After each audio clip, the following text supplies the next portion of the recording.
tere! Tere! Täna räägime tsitaatidest. Leidsin raamatupoest sellise kalendermärkmiku, mis on nimetatud naiste märkmikuks. See oli siis Apollo raamatupoes Lõunakeskuses ja otsisingi ma sellist erilisemat kalendermärkmikku. Siin on sellised pildid ja piltide juures on tsitaadid. Ja täna me räägime ühest tsitaadist.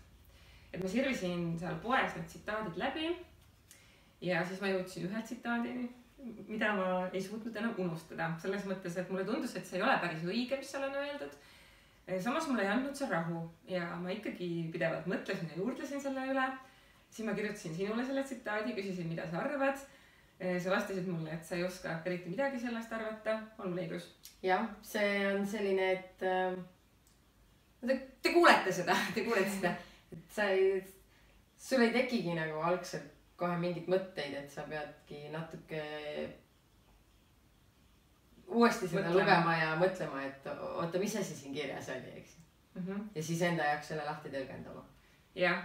No pärast seda, kui ma olin mõelnud natuke selle, siis mul tekkis ainult võib-olla üks selline võimalik tõlgendus, aga ma ei olnud sellega üldse rahul. Ja kuna ma ei saanud sinult ka vastust, et siis me otsustasime koos, et me küsime meeste käest, et mida mehed arvavad sellest tsitaadist. Ja küsisimegi. Küsisin erapooletult meest tuttavalt, et kuidas tema seda tõlgendaks või mis mõtteid see tema peas loob. Ja tema vastus oli täiesti identne, see esimene reaktsioon oli täiesti identne minu vastusega või minu mõtetega. Ehk siis, et selle on kirjutanud naine. Ja see justkui ütleks seda, et naised on loomult head ja mehed on loomult halvad. See oli ka nagu minu see esmane mõte. Väga huvitav, sest mina just mõtlesin, et see on kindlasti mehe kirjutatud. Aga loeme siis see tsitaadi nüüd kõigepealt. Alustame sellest, eks. Mida rohkem naine armastab oma meest, seda enam parandab ta tema puudusi. Mida rohkem mees armastab oma naist, seda enam suurendab ta tema pahesid. Hiina vanasõna. Nii et selline tsitaat siis. Miks mulle tundus, et see on pigem mehe öeldud, on võib-olla see, et ja miks ma nagu mõtlen, et tähendab, ma ei usu, et naine võiks öelda, et armastus muudetada paheliseks, et naine ise võiks tunnistada seda, et ta on nüüd muutunud paheliseks. Võib-olla see on just selline nagu mehelik nägemus asjast, et ütleme nii, et on nagu... Saad seda nagu teistpidi võtta, mitte et naine tunnistab, et ta on muutunud paheliseks, vaid naine ütleb, et mees on süüdi selles, mis naises on pahelist, saad sa? Ehk siis naised on pahelised küll, aga nad ei tunnista seda. Aga palju lihtsam on öelda, et aga näed, mees on süüdi selles, et ma niimoodi käitun. No jah. No minu esmane mõte oli see, et see oli võib-olla mõjutatud sellest, et ma loen Jane Eyre'i praegu ja seal Mr. Rochester rääkis Jane Eyre'ile ühe loo ühest naisest ja ühest oma suurest pettumusest elus, et ta oli seda naist väga armastanud ja kõik asjad talle võimaldanud, ostnud mingi uhke korteri või tähendab üürinud ja kõik uhked riided ja asjad. Ja siis ta ikkagi avastas, et see naine teda petab. Et võib-olla, mul tekkis see seos. Et mees küll nagu enda arvates võimaldab kõik, aga naine siiski petab. Nii, ja vaatame siis, millised on arvamused selle tsitaadi kohta. Nii. Ei oska midagi arvata esimese hooga. Võib nii olla küll. Mida rohkem naine saab, seda rohkem ta tahab ning see, kui mees täidab kõik naise soovid, võib viia naise pahelisele teele. Üks arvamus. Väga paljude taoliste tsitaatide puhul tehakse tark nägu ja aetakse jama. Aga kui mõelda, mis ajast see pärit võib olla, kuidas siis elati ja nii edasi, jah, kui naise või üldse kellegi eest ülemäära hoolitsetakse, muutub ta laisaks ja võimalik, et kapriisseks. Kes ei muutuks, isegi koduloom ju. Ja viimane küsimus, kui täpne on tõlge sõnalises ja kui täpne kontekstilises mõttes? Tõepoolest siin tuleb see tõlke küsimus sisse, et võib-olla siin on mingi sõna selles tsitaadis, mis on tõlgitud hoopis teistmoodi, kui see on originaalis.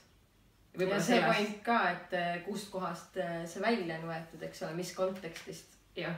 Aga samal ajal sellele eelnenud väitele, et kui sa kellegi eest liialt hoolitsed, et siis ta muutub laisaks, sellele ma jälle vaidleks vastu. No vaidle palun. Et me kõik tahame, et meie eest hoolitsetakse. Aga see minu arust nagu küll ei tähenda, et ma sellepärast nagu laisaks muutun. Minu mees teebki nagu kõik selle nimel, et mina ennast hästi tunneks. Ja ma ei ütle, et ma sellepärast laisa, ma olen vastupidi, tahan mina seda enam oma mehele nagu ka abiks olla ja toetada teda rohkem, sest et tema teeb minu jaoks nii palju ja seda enam tahan mina tema heaks ju teha. Nagu ma ei saa, no just, ega ma ei saa ka sellest loogikast aru. Selles mõttes, et sa ei saa armastada liiga palju. Ei noh, lihtsalt selle mehe konkreetne see väide. Hea küll. Hästi. Järgmine. Ma arvan, et siin on mingi tõlkeviga. Muidugi on võimalik ka väga triviaalne lahendus. Armastab, annab raha, naine satub ostu hullusesse. Aga Hiina vanasõnad on sügavama mõttega. Jah, ma olen nõus sellega. See ei ole lihtsalt see, et täpselt nagu sinul see esimene reaktsioon, mis on ilmselt seotud ikkagi selle raamatuga, et kui nüüd mees ostab mingeid asju ja võimaldab naisele kõike, et siis umbes naine... No sel juhul võib olla... See on nagu ainult see üks väga väike spekter, mis asi see võib olla, aga see ongi täpselt nii pinnapealne. Ja teine asi on see, et tänapäeval naised samamoodi teenivad väga palju raha ja mõndadel vanematel naistel on hoopis nooremad mehed, kes on kodus diivani peal kaunistuseks ja naine teeb karjääri ja ostab asju. Ma arvan, et selles olukorras võib ju täpselt samamoodi, tähendab see mees võib siis täpselt samamoodi käituda, et käia ja petta ringi ja samal ajal siis võtta nagu naiselt neid kingitusi vastu, et ma ei saaks sildistada seda siis, et mees ja naine. Jah, just naine. Et need rollid ju vahetuvad. Jah. Nii. See on mingi 1000 aastat vana ütlus täiesti teisest kultuurist, mille ajalugu ja sisu meie siin ei tea. Ma isegi ei süveneks selle mõttesse. Igaüks paneb siia oma soovmõtte. Ma ise kindlasti pole nõus. Jälle õige, et mis ajast see pärit on, eks ole? Jah. Esimene pool on justkui arusaadav, aga teine pool, see on suure tõenäosusega ainult Hiina kultuurile omane ja on minu jaoks kuidagi võõras. Üldse peaks Hiina vanasõnadesse ja mõtetesse suhteliselt kriitiliselt suhtuma. Neil on täiesti teine kultuuriruum. Me ei saa neid eestlaste kontekstiga kuidagi siduda. Nii arvan mina. Tahad öelda midagi? Mul on üks arvamus veel. Nii. Võimalik, et eeldatakse arhailist arusaama, et mees on oma loomult ratsionaalne, ennast valitsev isik, naine seevastu emotsionaalne ja loomult heitliku meelega. Ning et teise inimese armastus õhutab neid loomupäraseid iseloomujooni kummalgi juhul. Või siis tuleks mõista nii, et mees ja naine reageerivad teise armastusele ikka ühteviisi. Nimelt soovivad seda võimalikult suurel määral pälvida ja olla selline, nagu teine teda armastab. Kuid erinevus tuleb sellest, et naine armastab mehes häid külgi, mees aga naisest pahelisemaid külgi. Kuid kummalgi juhul eeldatakse, et on mingi naiselikkuse või mehelikkuse loomus, mis ulatuslikult määrab ära, millised mehed üldiselt ja naised üldiselt on. Ma ei tahaks sellega nõus olla, vaid usun, et on väga erinevaid mehi ja väga erinevaid naisi, kes ka reageerivad teise inimese armastusele erinevalt. Jah, ma arvan, et kui ma saaks valida kõige parema tõlgenduse sellele tsitaadile, siis ma valiks selle viimase. Ma olen sellega üsna päri. Jah, kuigi kõik need vastused kuidagi täiendavad üksteist. Et igas vastuses on mingisugune tõetera sees. Jah, ja mul on nüüd rahulolu. Sa said enda vastuse. Jah, aitäh kõigile.